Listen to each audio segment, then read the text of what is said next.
This historic case, what words from Justin Bieber, caused Sean Diddy Combs to completely break down in federal court. How did a pop star who once called Diddy his mentor become the prosecution's most devastating surprise witness? The music industry's most powerful mogul crumbled when the one person he never expected to betray him took the stand in support of his victim nobody anticipated. Justin Bieber's appearance at the Manhattan Federal Courthouse, the courtroom, was already tense from days of damaging testimony. The doors opened and the global superstar entered. Gasps echoed through the gallery. Even seasoned court reporter typing no advance notice, no media leaks, just Bieber walking purposefully toward the witness stand, while Diddy's face transformed from confusion to complete devastation. Until that moment, Diddy had maintained his composure. Despite mounting evidence against him, he had weathered Cass's testimony, survived multiple victim statements, and kept his legal strategy intact. But something shifted fundamentally when he saw Justin Bieber raise his right hand to swear an oath. Perhaps it was the recognition that his carefully constructed empire of silence was crumbling from within. Perhaps it was understanding that the young man he had groomed and controlled was about to expose their darkest shared secrets. Perhaps it was the realization that if Justin Bieber could find the courage to speak, others would follow. Whatever the Codalist Diddy was about to experience, the complete destruction of his remaining defenses, Justin did not arrive court as a celebrity seeking attention. He came as a survivor, a witness to systematic abuse, and someone who could no longer remain silent while others suffered. When he began describing his relationship with Diddy starting from when he was just 15 years old, the courtroom understood they were about to hear testimony that would change everything, because what Justin Bieber revealed about those early years was not the story of mentorship that the public had been sold. It was an account of grooming, manipulation, and exploitation that began when he was just a child. The specific incidents he described, complete with dates, locations, and corroborating witnesses, painted a picture of predatory behavior that extended far beyond what prosecutors had initially charged. This was not simply about supporting Cassie's testimony. This was about exposing a pattern of abuse that targeted the most vulnerable in the industry, young artists desperate for success and guidance. The man who had promised to protect and guide Justin's career had instead become his first introduction to the darkest aspects of fame. And as Justin spoke with quiet conviction, detailing experiences knuckled should endure, everyone in that courtroom understood they were witnessing a moment of profound courage. Transformation in Diddy was immediate and complete. The confident mogul who had entered court that morning dissolved into something unrecognizable. His hands shook uncontrollably, tears streamed down his face.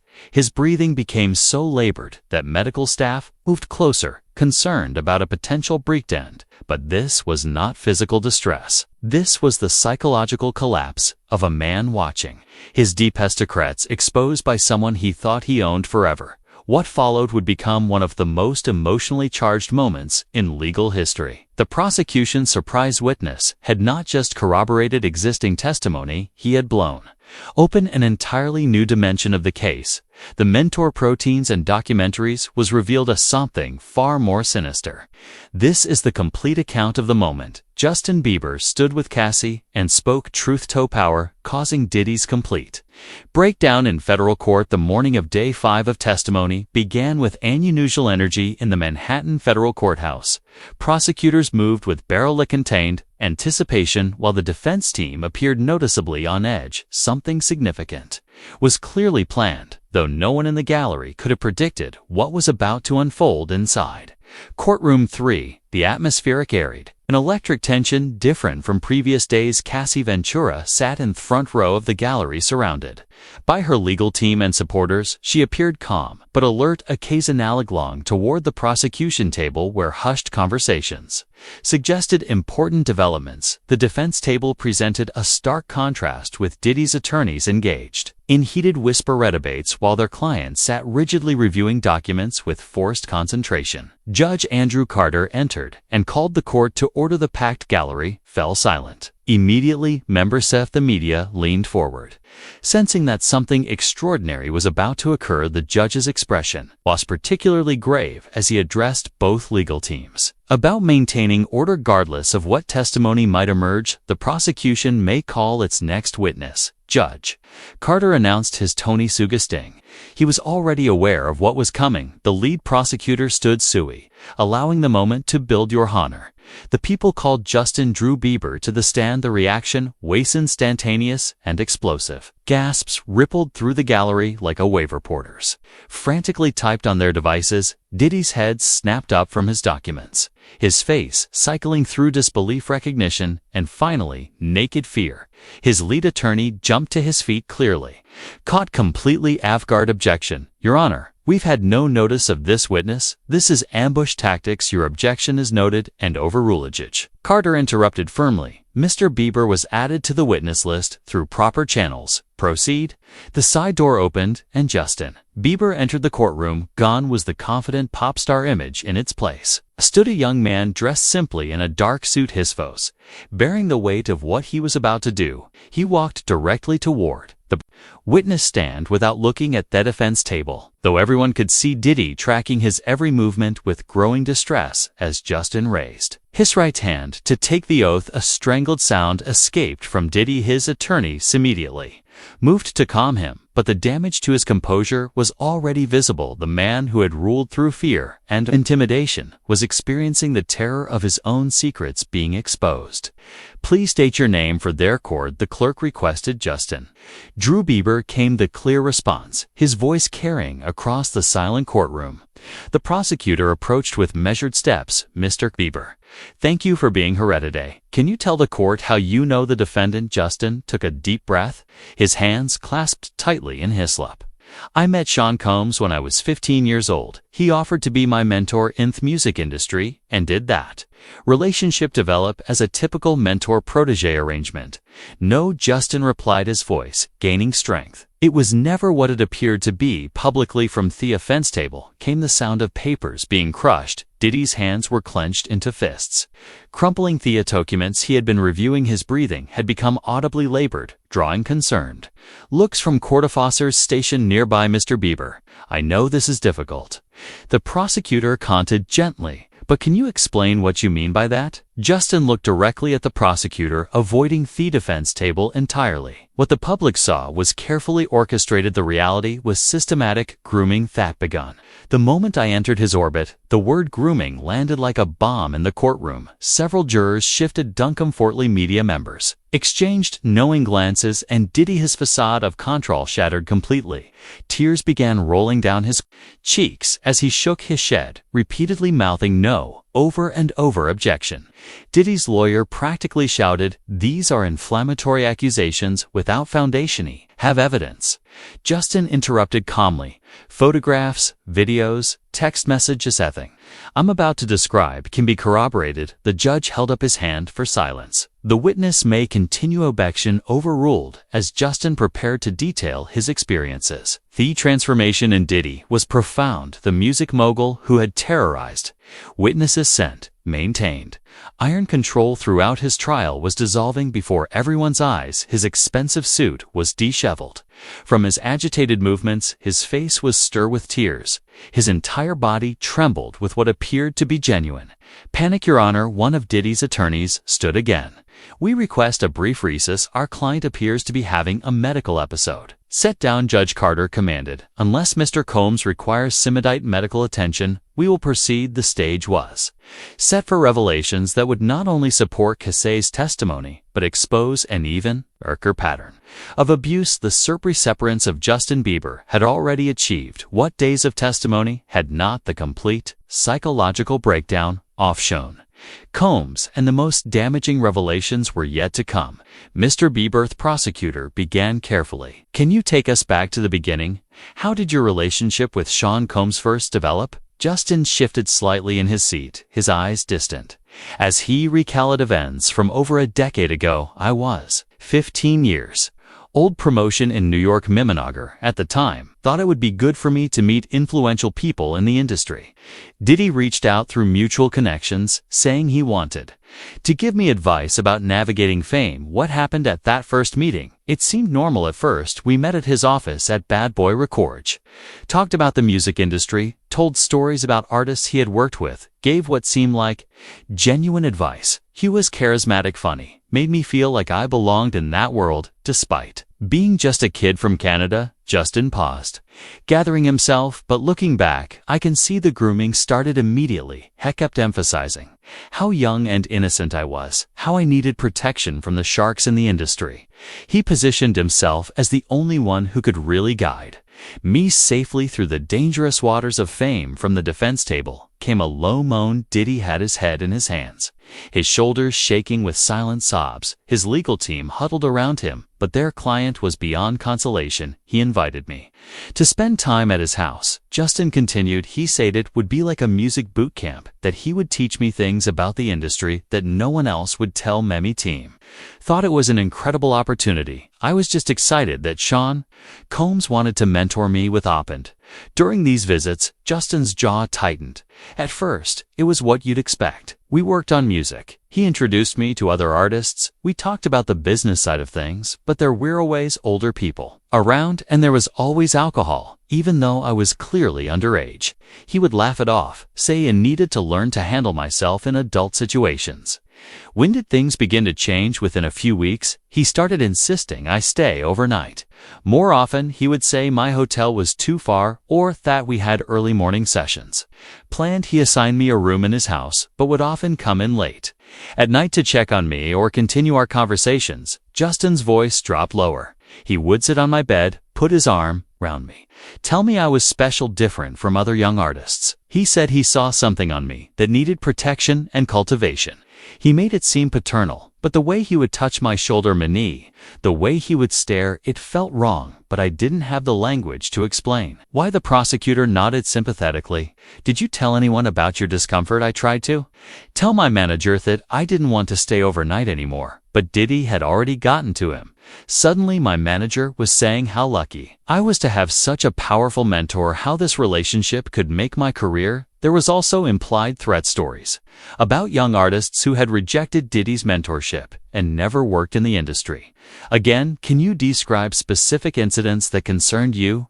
Piston took a shaky breath. There was a night, about 2 months into her mentorship. He threw a party at his house. Industry people, models, other artists. I was the youngest person there by far. He kept introducing me as his special project, making everyone toast. Tummy innocence. He paused, visibly struggling with the memory. As the night went on, things got wilder. Drugs came out openly. People were engaging in various activities that a 15-year-old shouldn't witness. When I tried to go to my room, Diddy physically blocked me. He said it needed to see how the real industry worked, that this was part of my education. What happened next? He made me sit next to him on a couch while activities happened around us. He kept his hand on the back of my neck, like he was holding me in place. He would whisper commentary about what was happening, asking if I understood what I was seeing, telling me this was what success looked like. Several jurors looked visibly disturbed in the gallery. Cassie Ventura wiped tears from her eyes, clearly recognizing the pattern of behavior from her own experiences that night. After everyone left, he came to my room. Justin continued, his voice barely above a whisper. He sat on my bed and told me I had passed an important test. He said most young artists ran away when they saw the real industry, but I had stayed. He said that made me special, that he knew he could trust me with bigger things. Did he elaborate on what those bigger things were? Not that night, but over the following weeks. The boundaries kept getting pushed. He would have me present during business meetings where legal activities were openly discussed. He would take me to clubs where I was clearly underage, but no one said anything because I was with him. He started giving me drinks, saying I needed to build tolerance. Justin looked up, meeting the prosecutor's eyes. He was systematically desensitizing me, breaking down my normal reactions to inappropriate situations. He made it seem like this was all normal, that this was what every successful artist went through. And because he was Sean Combs, because he had discovered Biggie, because he was this legendary figure, I believed him. From the defense table came another strangled sound. Diddy was rocking back and forth in his chair, his attorneys powerless to stop his visible deterioration. One lawyer stood as if to object, but seemed to think better of it, sitting back down in defeat. Mr. Bieber Prosecutor pressed gently. Was there a specific incident that made you realize this wasn't normal? Mentorship. Justine nodded slowly. There was a night about 6 months in, he had been drinking heavily and started talking about Usher, about other young artists. He had mentored the way he described those relationships, the details he shared, ... I realized. He had done this before many times. I wasn't special. I was just the latest in a long line. What did you do with this realization at first? Nothing. I was terrified. He had made it clear that he had power over my career, that he could destroy me with one phone call. But I started pulling away, making excuses not to visit, focusing on touring, to stay away from New York and Los Angeles, where he was based. How did he react to your distance? He didn't accept calls. Became constant. The text messages turned from friendly to threatening. He would show up at my concerts unexpectedly. He would tell people I was ungrateful, that I was betraying him after everything he had done for me. The industry pressure was immense. People I respected were telling me I was making a huge mistake by distancing myself from him. Austin's testimony was painting a picture that paralleled Cassie's in disturbing ways, the same patterns of grooming, control, and intimidation adapted for a young male artist instead of a female partner. The most damaging revelations were still to come. Mr. Bieber, the prosecutor, continued his tone, becoming more Sarusi. Need to ask you about specific incidents that occurred during your time with Mr. Combs.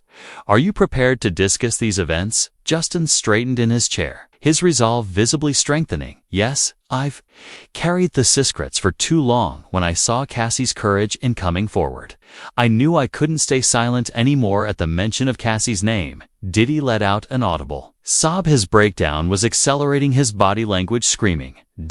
His attorneys had given up trying to maintain his composure, instead focusing on damage control they knew was likely futile. Can you tell the court about the incident in Miami in 2010? Justin's face paled slightly, but his voice remained steady. Diddy flew me to Miami for what he said was a recording session. I was 16 by then when I arrived at Hish. There were no recording equipment set up. Instead, there was a party already in progress, adults only, except for me. What happened at this party? He had me sit with him in what he called the VIP section of his own house. He kept giving me drinks, insisting I needed to loosen up. When I resisted, he got angry. He said he was embarrassing him in front of important people, that I was acting like a child. When he was trying to make me a man. Justin paused, taking a sip of water after I had consumed several drinks. I didn't know what was in them beyond alcohol. Things became hazy. I remember him leading me to a bedroom. I remember other people being there. I remember him telling them I was ready for my initiation. The courtroom was absolutely silent, except for Diddy's continued sobbing. Several jurors looked shocked. Judge leaned forward, his expression grave. Mr. Bieber, I understand this is difficult, but can you be more specific about what occurred? I was interfered with, Justin said carefully, his voice cracking slightly, by multiple people while Diddy watched and gave instructions. I was too intoxicated to assist effectively, and when I tried, he would get close to my face and remind Metha he owned my career, that he could end everything with one phone call.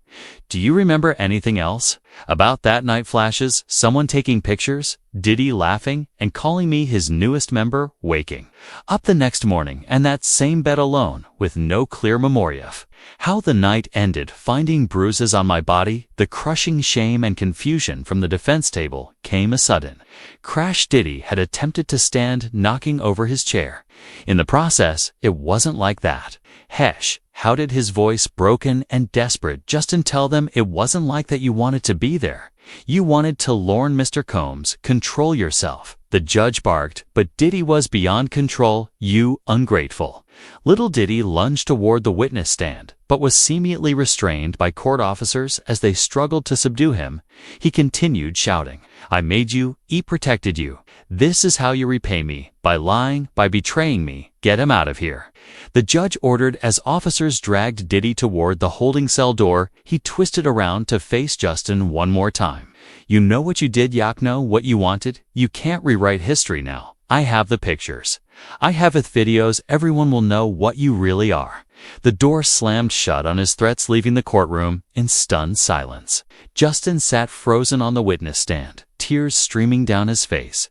The prosecutor approached carefully. "Mr. Bieber, do you need a moment?" "No," Justin said firmly, wiping his tears. "No, I need to finish this." His reaction just proves everything I'm saying is true. He still thinks he owns me, still thinks he can control the narrative. Buth doesn't. "Not anymore, you mentioned." He said he had pictures and videos. "Can you elaborate on that?" Justin nodded grimly. That was how he kept control. He would document these incidents, sometimes openly, sometimes secretly. Then he would show you enough to let you know he had leverage. He never directly blackmailed anyone. He was too smart for that. But the implicit threat was always there. Did he ever show you any of this material? Once, about a year after the Miami incident, I was trying to distance myself from him completely. He asked to meet me, said he wanted to clear the air. When we met, he pulled out his phone and showed me a video from that night. I couldn't watch more than a few seconds. He said he kept it to protect me, to make sure no one else could ever hurt me the way he could. What was your reaction? I vomited right there in the restaurant. Then I ran. I went back to Canada and didn't return to the United States for 3 months. I told the Virion I was taking a break, but really, I was having a complete breakdown. That's when my real struggles with substances began. I was trying to numb the shame and fear. The prosecutor pulled out a series of documents. "Mr. Bieber, I'm showing Yohat has been marked as People's Exhibits 127 through 134. Can you identify these?" On the screens appeared a series of text messages spanning several years. The courtroom leaned forward to read them. "You can't hide forever, JB. Your silence is golden. Keep it that way. Remember, Miami, I do. Always saw your new album. Proud of you. Stay smart." These era messages Diddy sent me over the years. Justin confirmed, always from different numbers, but I knew it was him. They were reminders that he still had power over me, that he could destroy me whenever he wanted. "Did you ever consider going to authorities?" "Multiple times, but who would believe me? I was Justin Bieber, the troubled pop star. He was Sean Combs, the respected mogul. Plus I knew what he had on me. I was terrified of those videos surfacing, of having to explain to the world what happened when I was just a kid trying to make it in music. What changed? Why are you here now?" Justin looked directly at Cassie in the gallery. When Cassie filed her lawsuit, something shifted in me. I realized I wasn't alone. He realized that my silence was allowing him to hurt others. And when I saw her courage in that courtroom, I knew I had to find my own. He turned back to the prosecutor. But the real turning point was when I learned he was grooming new young artists, male artists, teenagers who looked up to him the way I once did. I couldn't let another kid go through what I went through. I couldn't live with that on my conscience. The revelations were staggering. Justin Bieber, one of the world's biggest pop stars, was confirming that Diddy's predatory behavior extended by and romantic partners to young artists in his professional orbit. The pattern of grooming, abuse, and control was consistent across all victims, regardless of gender or relationship type. "Mr. Bieber," the prosecutor continued, sensing the momentum building. "You mentioned that Mr. Combs had a system. Can you elaborate on what you observed?" Justin composed himself, his testimony gaining strength from finally speaking his truth over time. "I started recognizing patterns. He had a type: young, talented, usually from difficult backgrounds or without strong support systems. He would identify vulnerability and exploit it." "Can you give specific examples?" "There was a young rapper from Chicago who came to Bad Boy around 2011. I watched Diddy use the exact same playbook. The initial mentorship, the gradual boundary crossing, the forced attendance at adult parties, the documentation of compromising situations. Within 6 months, that kid went from bright-eyed and ambitious to hollow and compliant." Justin's voice hardened with him. "I tried to warn him once. I pulled him aside at an event and told him to be careful. The next day, Diddy called me personally.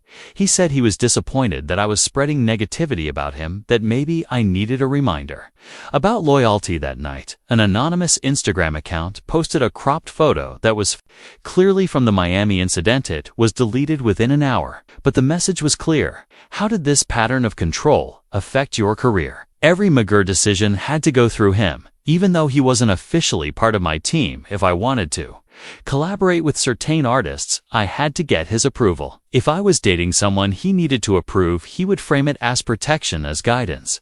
But it was control, pure and simple, from the holding cell. Area came the muffled sound of shouting. Diddy's rage was audible, even through the thick doors, though his words were indistinct. The judge made a note, likely ordering additional security measures. There were financial aspects, too. Justin continued. He would insist on being attached to projects, taking producer credits and percentages. Hey, Hoden earned. If you refused, suddenly you'd find doors closing, studios would Beckham. Unavailable features would fall through, radio stations would stop playing your music. He never had to mock explicit threats. The industry did his threatening for him. Can you explain how this network operated? He had people everywhere, executives who owed him favors, artists who were under his control, media personalities who were lied in, access to his events, security personnel who reported back to him. It was like a web, and once you were caught in it, every movement you made just tangled you further. It's Justin pulled out his phone. May I show something, Tuthcourt? The judge nodded, and Justin navigated to his contacts. I have 43 blocked numbers in my phone. All of them are numbers Diddy or his associates have used to contact me over the years. Even with him in custody, I get calls from unknown numbers. The network is still active. What would happen when you tried to resist this control? The punishment was swift and often creative. I refused to attend one of his parties in 2013. Suddenly tabloids were running stories about my erratic behavior with quotes from anonymous sources close to the situation. When I tried to date someone, he didn't approve of private photos of us. Somehow leaked. When I worked with a producer, he had beef with my album, mysteriously had distribution problems. The prosecutor introduced banking records and communication logs that corroborate Tetchiston's timeline. The evidence painted a picture of systematic control that extended far beyond persona manipulation into professional and financial coercion. Mr. Bieber, how were finally able to break free from this control? It took years and a lot of therapy. I had to essentially rebuild my entire career infrastructure. Finding team members who weren't connected to him, I had to accept that certain opportunists would never be available to me because of my refusal to play his game. But the hardest part was that psychological break, accepting that what happened to me wasn't my fault, that I was a child who was exploited by a powerful adult. Did you ever confront him directly about the abuse? Once in 2018, I was in a better place mentally and decided to face him. We met in a public restaurant. I insisted on public, and I told him I knew what he had done was wrong. His response was chilling. He smiled and said, "Wrong is a matter of perspective. You're successful, aren't you? You're wealthy, aren't you? Everything I did made you who you are. You should be grateful." Justin's voice cracked with emotion. That's when I fully understood the depth of his delusion. He genuinely believes that abusing and controlling young artists is mentorship. He thinks trauma he inflicts is a necessary part of success. He's not just a predatoress, a predator who thinks he's a benefactor. How many other victims are you aware of directly? At least a dozen that I personally witnessed being groomed or controlled. But based on conversations I've had since deciding to come forward, the real number is likely in the hundreds. He's been doing this for decades, and he's been protected by an industry that values his money and power over the safety of young artists. The pattern was clear and damning. Diddy's control extended far beyond individual relationships into a systematic exploitation of power dynamics in the entertainment industry. Young artists seeking success were identified, groomed best, and then controlled through a combination of blackmail, financial manipulation, and industry pressure. Justin Bieber's testimony wasn't just corroborating Cassie's claims, it was exposing an entire ecosystem of abuse. Bieber, the prosecutor said, gently recognizing the emotional toll of the testimony. What ultimately made you decide to come forward today? Justin took a deep breath, his eyes glistening with unshed tears. It was a combination of things. Cassie's courage was a huge factor. Seeing her stand up to him, seeing her refuse to be silenced anymore, it made me realize I was still letting him control me through my silence. He paused, collecting his thoughts, but the immediate trigger was something that happened. 3 weeks ago, I received a call from a parent. Their son, a 16-year-old singer, had just been invited to spend a week at Diddy's house for career development. They wanted to know if it was a good opportunity. The courtroom tensed, sensing the weight of this revelation. I couldn't lie to them. I couldn't let another child walk into that situation, so I told them the truth. I told them to keep their son as far away from Sean Combs as possible. I warned them about the grooming, the parties, the control. They were shocked but grateful. What happened after that conversation? Within 24 hours, I started getting threatening messages, not from Diddy directly. He was already in custody, but from his associates. They knew. A boot me conversation with that parent. They warned me about the consequences of spreading lies about their boss. One message included a still image from the Miami video. Justin's voice grew stronger. That's when I knew I had to act. He was in federal custody, and his network was still operating, still threatening, still trying to recruit new victims. I realized that my silence wasn't protecting me, it was protecting him and enabling future abuse. Did you contact authorities immediately? I contacted Cassie first and needed to know if she thought I could help her case. She was incredibly supportive and put me in touch with the prosecutors. When I told them what I knew, what I had experienced, they fast-tracked my appearance as a witness. Were you concerned about the personal cost of testifying? Terrified. Justin admitted honestly, I knew he might release whatever material he has. I knew my reputation could be damaged. I knew I'd have to relive trauma I've spent years trying to forget, but I kept thinking about that 16-year-old kid and all the others who might come after him. My comfort isn't worth their safety. From the holding area came another muffled outburst. The judge made another note, his expression increasingly stern. There's something else, Justin continued, his voice dropping. Last year, a young artist died by suicide. He was 18, had just left Bad Boy Records, and had been struggling with substance abuse and mental health issues. His family never understood why he spiraled so quickly, but I knew I recognized the pattern. Fall from Diddy's grace, the industry blacklisting, the shame and isolation that follows. Tears finally spilled down Justin's cheeks. I should have reached out to him. I should have told him he wasn't alone, that what happened wasn't his fault, but I was still too scared, still too controlled by my own shame. His death haunts me.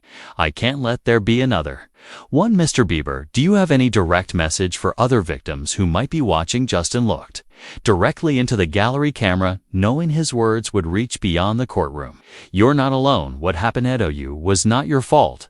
The shame you feel belongs to him, not you. I know it's terrifying to speak up, especially when he has material he can use against you, but that material only has power if we were children. We were children. We were vulnerable. We were exploited. That's not our shame to carry, he continued, his voice gaining power. To the parents and guardians out there, protect your children. The music industry can be beautiful, but predators like Sean Combs have made parts of it dangerous. Don't be blinded by fame or promises of success. No career is worth the trauma he inflicts. And to Sean, Justin turned toward the holding area. I know you're listening. You didn't break me. You tried to own me, control me, shape me into Anathor, one of your victims, but I survived. We all survived. And now, Finalure, going to face consequences for what you've done. The emotional weight of the moment was palpable. Several jurors swear. Visibly moved, Cassie was crying openly in the gallery. Even hardened court reporters seemed affected by thorough honesty of Justin's testimony. Mr. Bieber, is there anything else you'd like to add? Just this healing is possible. I'm proof of that. It takes time, therapy, and support, but you can reclaim your life from someone like him. You can find happiness, love, success on your own terms. He wants us to believe we're nothing without him, but he's wrong. We're everything despite him. The breaking point had been reached and passed. Justin Bieber, once a scared teenager under Diddy's control, had transformed into a powerful voice for justice. His testimony not only supported Cassie's claims, but revealed the true scope of Diddy's predatory empire. Your Honor, the prosecutor addressed Judge Carter at this time, we we request that the defendant be brought back into the courtroom. Bieber has indicated he has something he'd like to say directly to Mr. Combs. The judge considered for a moment. Nodded, given the defendant's earlier behavior. He will be brought in with additional restraints. Any further outbursts will result in his permanent removal from these proceedings. Bailiff, bring in the defendant. The side opened and Diddy was escorted back into the courtroom. The transformation from the morning was shocking. His expensive suit was disheveled and tear-stained. His hands were now cuffed in front of him, attached to a chain around his waist. His face was swollen from crying his eyes. And wild, but most striking, was the complete absence of his usual commanding presence. He looked broken, defeated, like Ye Man, watching his entire world collapse as the officers positioned him at the defense table. Diddy's eyes locked onto Justin for a moment. Neither man moved. The courtroom held its breath, waiting to see what would happen next. Mr. Bieber, the judge, said carefully, "You may address the defendant, but please remain at the witness stand." Justin stood, slowly gripping the railing of the witness box for support. When he spoke, his voice was clear and steady. "See, look at me." D's head snapped up, his eyes blazing with a mixture of rage and desperation. "I was 15 years old," Justin contuned. 15. A child. You saw my talent, my vulnerability, my desperate need for guidance, and you exploited all of it. You didn't mentor me. You groomed me. You didn't protect me. You abused me. You didn't make me successful. I succeeded despite what you did to me. You loved Edidin. Suddenly snarled his voice from crying and shouting. "You loved the attention, the parties, the access. Ya wanted everything I gave you." "No," Justin replied firmly. "I wanted a mentor. You wanted someone to help me navigate an industry I didn't understand. Instead, I got a predator who took advantage of a child's trust and innocence." Diddy tried to lunge forward, but was held back by his restraints and his attorneys. "You're nothing without me. Nothing. I introduced you to everyone. I opened doors for you. You made you relevant. You made me a victim." Justin shot back, his voice rising with years of suppressed anger. "You took a hopeful, innocent kid and introduced him to drugs, abuse, and trauma. You didn't open doors. You trapped me in rooms. You didn't make me relevant. You made me terrified to speak my truth for over a decade." The confrontation was electric. Two men, one who had wielded power through fear and control, the other finally finding his voice after years of silence. Facing each other across a federal courtroom, they'll see the videos. Diddy threatened, his voice dropping to a menacing whisper that still carried across the silent courtroom. "Everyone will see what you really are, what you did, what you wanted." Justin's responses, powerful in its simplicity. "I was a child, Sean, a child you drugged and abused. Any video you have is evidence of your crimes, not mine. I'm not ashamed anymore. The only person whose whole be ashamed is you, Your Honor." Diddy's lead attorney stood quickly. "This is highly inappropriate. Sit down, counselor." The judge commanded. "Your client open this door with his threats. Mr. Bieber has the right to respond." Justin continued, his voice gaining strength with each word. "You want to know what I am, Sean? I'm a survivor. I'm a husband. I'm a father. I'm an artist who found his own voice despite your attempts to silence it. I'm someone who chose healing over hatred, truth over fear." He began sobbing uncontrollably, his body shaking with the force of his breakdown. Between sobs, he mumbled incoherently of denials, threats, and what sounded like delusional justifications for his actions. "You don't understand," he wailed. "I loved you all. I was teaching you. I was preparing you for the real world. This is how it works. This is how stars are made. You all wanted it. You all came to me. You begged for my attention, my time, my knowledge." "No, Gene," Justin said quietly, his anger replaced by something almost like pity. "This is how predators operate. This is how cycles of abuse continue. You've convinced yourself that exploitation is mentorship, that abuse is love, that control is care. But we see Yono, all of us, every victim you created, every life you've damaged. We see exactly what you are." The prosecutor approached the witness stand, "Mr. Bieber, is there anything else you'd like to say?" Justin nodded, turning to address the jury members of the jury. "I know my testimony has been difficult to hear.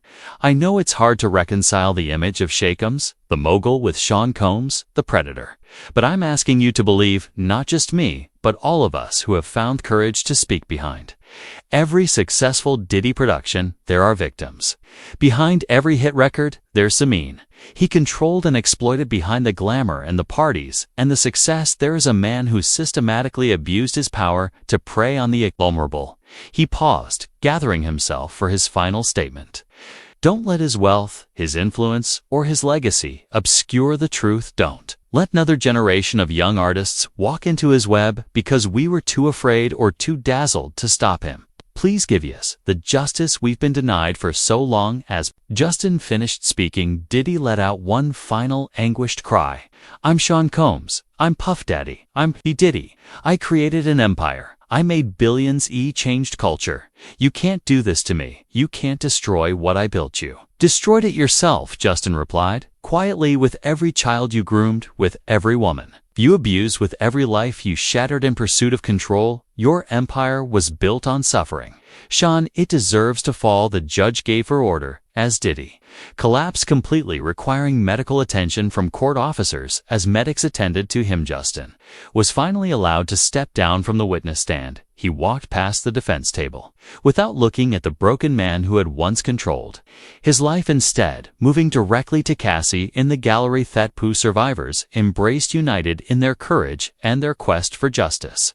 That climactic confrontation was over. The monster had been faced, challenged, and defeated, not by force, but by the simple, devastating power of truth. Bieber finally exited the witness stand. The courtroom remained frozen in stunned. Even veteran court reporters who had covered the most sensational trials of the past decades seemed shell-shocked by what they had just witnessed. The image of Sean Diddy Combs, hip-hop mogul, cultural icon, billionaire entrepreneur, being carried out on a medical gurney while sobbing incoherently would be seared into everyone's memory forever. The judge called for a recess, his own composure clearly shaken as the courtroom slowly emptied. Small groups huddled together, processing the devastating testimony they had just heard. Cassie Ventura and Justin Bieber were escorted out through a secure exit, shielded from the media frenzy that awaited outside. Within minutes of their sets being called, social media exploded.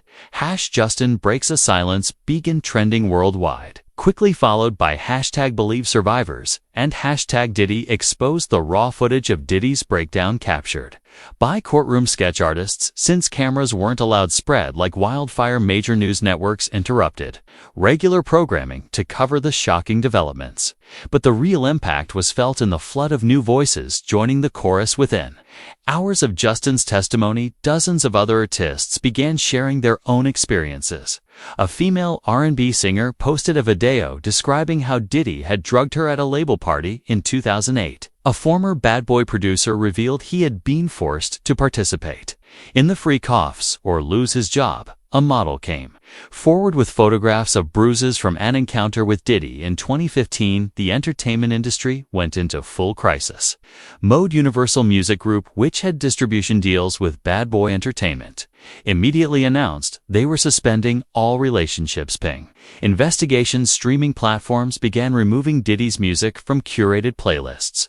Fashion brands that had partnerships with Sean John, his clothing line, terminated their contracts within hours. Perhaps most significantly, FBI announced they were expanding their investigation based on Justin's testimony. The mention of interstate trafficking of minors, the systematic nature of the abuse, and the existence of video evidence elevated the case from individual assault charges to potential RICO violations. Legal experts on television speculated that Diddy could face life in prison if convicted on all counts, but the immediate human impact was what resonated most. Justin's wife Hailey Bieber posted a statement on social media. "I've never been more proud of my husband than I am today.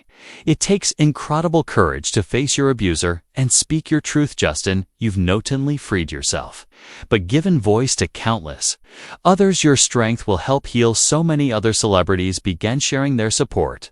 Lady Gaga herself, a survivor of abuse, tweeted, To every survivor watching Justin and Cassie's courage today, you are not alone. Your truth matters, your healing matters. The shame belongs to the abusers, not to us. Even more powerful were the messages from unknown survivors. A young man from Detroit posted, "I was recruited by Diddy in 2019. Justin Bieber's testimony saved my life. I thought I was alone that was thought.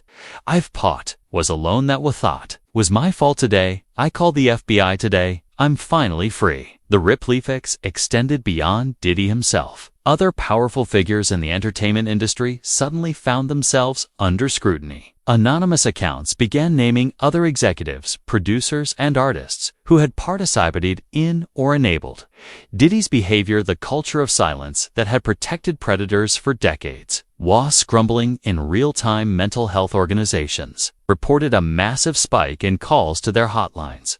Survivors of Phoebus, who had never spoken up, were finding the courage to seek help. Therapists specializing in trauma reported being booked solid as people began processing their own experiences in light of the trial. Back at the courthouse, Diddy's legal team held a brief, chaotic press conference. His lead attorney looking haggarded and defeated announced they were exploring all legal options, but notably didn't deny any of Justin's allegations. When pressed to booth breakdown in court, he simply stated that his client was receiving medical attention and declined further comment. Meanwhile, prosecutors were already preparing for the next phase, with Justin's testimony corroborating Gand, expanding upon Cassie's allegations.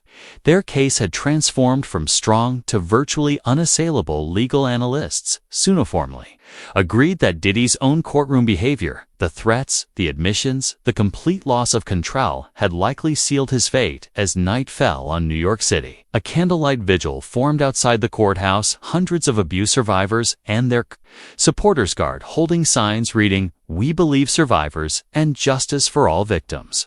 Cassie and Justin, watching from a secure location, were moved to tears by the display of solidarity. The day that had begun with a surprise witness had ended with a complete paradigm shift. The music industry's most untouchable figure had been brought down not by rival labels or law enforcement, but by the courage of his victims. The empire built on fear and silence had crumbled in a single afternoon. If you found this coverage important, if you stand with survivors like Justin and Cassie, please subscribe to our channel and hit the notification bell. Your support helps us continue bringing these crucial stories to light. Like this video to help spread awareness and share it with others who need to hear that speaking truth to power is possible. Comment below with your thoughts and your own messages of support for the brave survivors who testified today. Remember, change happens when silence ends today. Justin Bieber and Cassie VENTURA changed the world by simply telling their truth. The question now is, will be brave enough to speak next? And more importantly, are we ready to listen and believe them? When they do, this trial is far from over, but today marked a turning point. Not just in the case against Sean Combs, but in how we confront and dismantle systems of abuse in the entertainment industry. Stay tuned for continuing coverage as more survivors find their voices and justice finally prevails. English auto-generated.